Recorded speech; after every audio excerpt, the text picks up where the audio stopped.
All right, let's talk about the 2007 mockumentary self-aware slasher Behind the Mask: The Rise of Leslie Vernon, written and directed by Scott Glosserman, who I don't believe went on to write or direct anything else. And there was a graphic novel, I think, released called Before the Mask, which is supposed to be like a prequel to this. This is a movie I've seen a couple of times. I remember checking it out when it came out back in the day, thinking it was just going to be a normal, conventional slasher. And when it wasn't, I was kind of disappointed, and I didn't check it out again for years until a couple years ago, and I liked it when I rewatched it. And checking it out this time, I still really like the movie. I think it has a great setup, and the first two thirds are pretty good, but it's just the third act, I think, needed retooled. It just has a weak payoff, in my opinion, and I'm not alone. I've looked at other people's opinions on this movie, and it seems like most people don't like the third act, and I agree. What I like about the movie is the script. I thought was pretty clever and just unique. It's a very unique take on a slasher movie. I love that it's set in a world where all the horror serial killers that you know and love exist. They all share this universe. It's not like they're movies within this universe, like a Scream movie. It's not like that. It's like Jason, Michael, Freddy, they are actual people in this world. And there's all kinds of cameos in here from horror actors. You got Robert Englund, Kane Hodder at one point, very briefly, and Rubenstein from Poltergeist, and all the names, of course, are named after famous horror actors. You got a character named Curtis, Jamie Lee Curtis, and another character named Jamie. And I love the script. I thought it was pretty clever and unique. And I love the idea of the movie. This to me is self-aware horror done right. I love the humor here, the meta humor, and like when Leslie is talking about how serial killers like Michael Myers and Jason do their thing, like why they hide bodies. And, they talk about the final girl, although they call it the survivor girl for some reason. And, like, you wouldn't believe how much cardio it takes. We got to make it look like we're just walking. And, meanwhile, the victim's running really fast. And here we are, we keep popping up. And he's like showing them how they do what they do in these horror movies. And I really enjoyed Leslie Vernon's character and the performance by this actor who didn't seem to go on to do anything else. I've never seen him since this.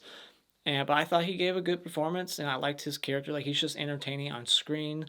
He's just so excited to be doing what he's doing, and it's fucked up what he's doing.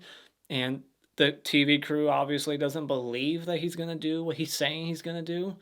But yeah, he's got such a fun personality, and I liked his character and the mask that he's wearing and his choice of weapon, like the hand sickle thing. I thought the mask was kind of creepy. I appreciated all the little Easter eggs thrown in here that like hardcore horror fans would notice. Like the rabbit in red lounge, and there's like a lament configuration, the box from Hellraiser just sitting on a table somewhere. There's girls playing jump rope from Nightmare on Elm Street in front of a school. Just little things in the background that you might not notice on a first watch, like I believe the car from Evil Dead that Ash drives is somewhere.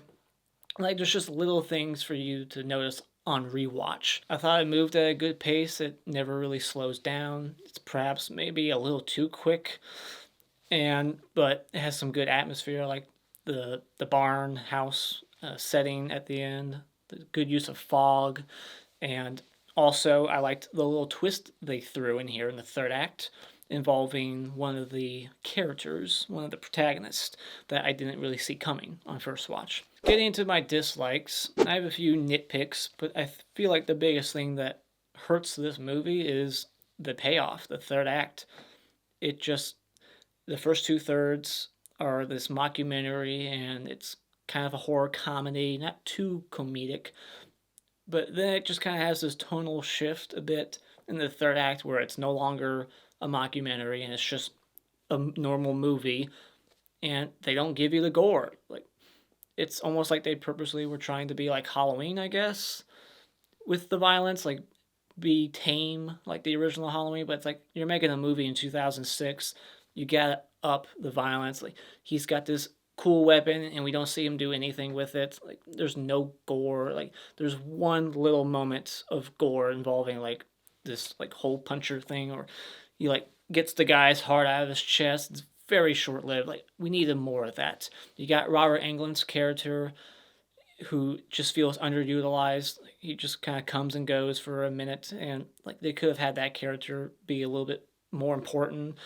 And like, and that's the thing about the protagonist is like this movie is so focused on Leslie that you don't really get to know or care about the other people who are now in danger in the third act. The TV crew and our survivor girl, which I kind of take issue with that. Like I've never used that term. I've never heard anyone in the horror community use that term. We all say final girl, but in this one, they say survivor girl.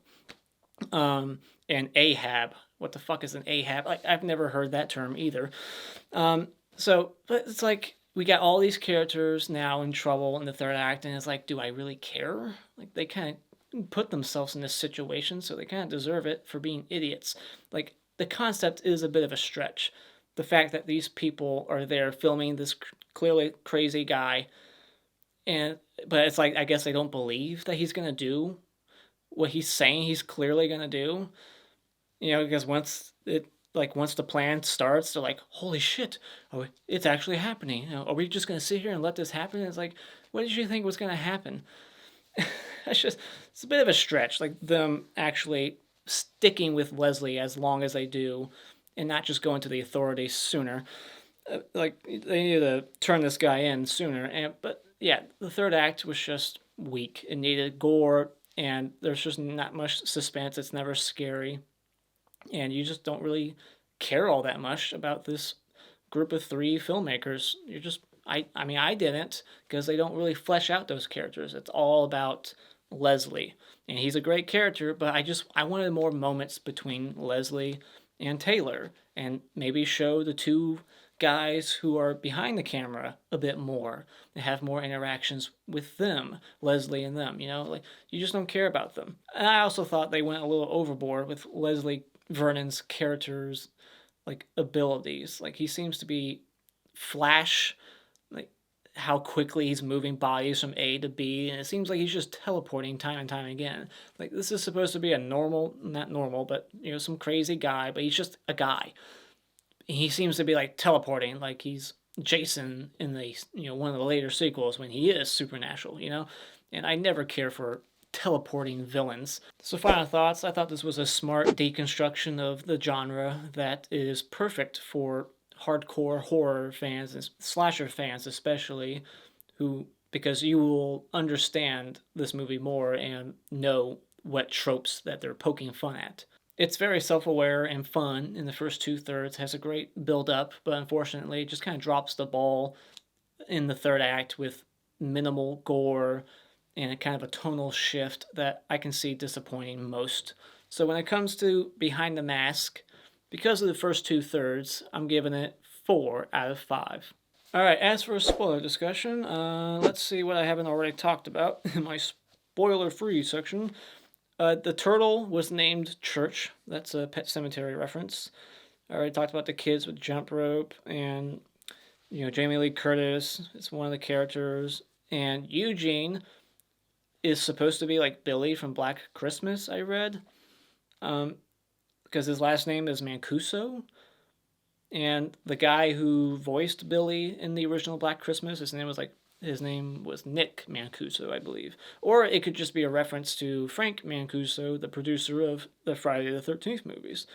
But yeah, when I read that was supposed to be Billy from Black Christmas, I kind of take issue with that, because I don't see how this character, Eugene, is Billy from Black Christmas. Like, there's no fucking way that Billy grew up to be this guy. He seems nothing like him. And I thought it was kind of funny that he married his, survivor girl, the woman he was terrorizing years ago. He ended up marrying her. Could you imagine? Like, that's like Michael Myers marrying Laurie Strode, although they're brother and sister in the sequel, so that's even more fucked up. But you know what I mean? Like, if, I don't know, Jason married, what's her name? Jenny. Like, that's weird. And the poltergeist lady, when she gets killed, how does she get killed? It's so oddly put together. I don't understand what happened to her. It's an off-camera kill. Leslie pops up behind her. They cut to a different angle, and her body just drops to the ground. Like, does she see Leslie and faint? Like, what happened? I thought that was such a lame way to kill off, you know, this house is clean lady. She should have been like, this library is clean. And so we got the Loomis character played by Robert Englund. He's even kind of got like a similar beard going on, and they call him Ahab. Has anyone ever heard that term before this movie? Anyone? Because I've never heard that term in the horror community. No one ever is like, Loomis is an Ahab character. No one says that. So, yeah, Leslie is getting rough with Taylor at one point. He like grabs her by the throat. He has her up against the van. There's one of the TV people in the van filming this, and one of the other TV crew on the outside filming it. And they don't step in once, not for 1 second, to get him off. They just keep filming. Like, he could be like choking her. He's gonna snap her neck, and these two chicken shits are not doing a thing about it. But what could they do? I mean, look at them. They're not tough. And so they find out that the one girl's not a virgin, clearly, when she's riding that guy. And she, like, faints like a typical woman in older horror movies. Like, that doesn't usually happen in horror movies today. When you watch, like, 60s and 70s horror movies, women always faint. And so I thought that was kind of funny. When the one stoner dude gets killed, there's like CG blood spurting out. And you know my stance on CG blood and gore. I don't like it. Why would you resort to CG? And the stoner dude gets his heart ripped out with that one farming equipment. And we get like an off-camera neck snapping. Like, why did that have to be off-camera? And, like, why didn't he just use his fucking weapon? Like, we never see this weapon being used that he has, the sickle. And we find out that Taylor is the final girl. So she was the target the whole time, not this, like, waitress. And, yeah, she grabs the axe that she knows is sabotaged. Like, she knows she's only going to have one good swing with it. Like, why didn't she look for a weapon in that tool shed that she knew he didn't sabotage? Was there nothing better that she could have used? And so yeah, then she ends up crushing his head with the like apple crusher thing to make cider. And she like keeps tightening it on his head, but it doesn't kill him, of course. We get this whole like end credits thing where it's like black and white surveillance footage. Now I was even writing down like, because I didn't remember the ending of this movie. I was like writing down like, holy shit, there's no end stinger, there's no end reveal, no ending where it's like, haha, he's still alive. Like, I was in the middle of writing down that note, like, I can't believe it's not happening. But then boom, the credits were playing. I was like, oh shit, they are doing that. He came back from the dead, or he never died in the first place somehow.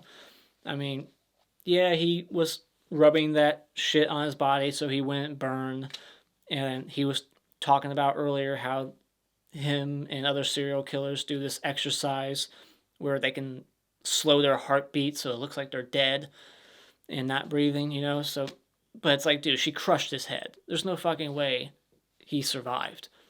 Like, Taylor's character, I don't believe, wouldn't just keep twisting the thing until his head was completely mushed. Like, when you see him sit up in that footage, it's kind of blurry, but his head looks like it's all there. Like, she would have just kept crushing his head until it was flattened like a pancake. So I call bullshit. He would have been done. He's dead. So yeah, the fact that he's like resurrecting at the end kind of bothered me because it's just such a typical ending. But whatever. And how ironic is it that he did not become the icon? Like, this whole movie, it's about him rising, you know? Like, he's going to be the next franchise. And it never happened. It's a very meta fuck you. Like, the whole purpose of the movie was he was trying to, like, build himself up, you know, get this film crew to film him, and, like, he would be famous, and becoming horror icon, and he'd be the next Freddy and the next Michael and the next Jason, keep coming back year after year. But he never did. This never became a franchise. There's no sequels, no prequels, nothing. So, yeah, how ironic. So that's the end of the Behind the Mask, The Rise of Leslie Vernon. What are your thoughts on this movie? Let me know in the comments below. And as always, if you like what you've seen here, you can hit this like button and become a subscriber today just by clicking on my cartoon face in about 5 seconds.